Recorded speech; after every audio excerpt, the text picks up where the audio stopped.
Ben ritrovati al meteo.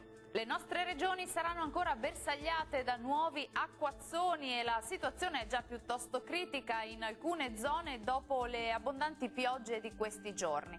Ma vediamo il dettaglio. Sul Veneto il cielo sarà molto nuvoloso con precipitazioni sparse ma piuttosto frequenti.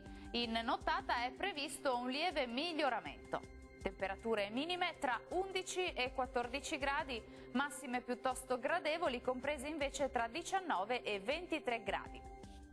Condizioni instabili anche sul Friuli Venezia Giulia, con precipitazioni diffuse e localmente anche di moderata intensità, ma anche in questo caso migliorerà entro la notte. Temperature minime tra 12 e 14 gradi, massime invece tra 16 e 18 gradi. Uno sguardo infine al Trentino Alto Adige. Avremo qualche piovasco su tutti i settori, poi migliorerà sulle aree settentrionali mentre continuerà a piovere altrove. Temperature minime tra 11 e 12 gradi, massime sui 22 gradi. Bene, dal meteo di Antena 3 per ora è tutto. Arrivederci.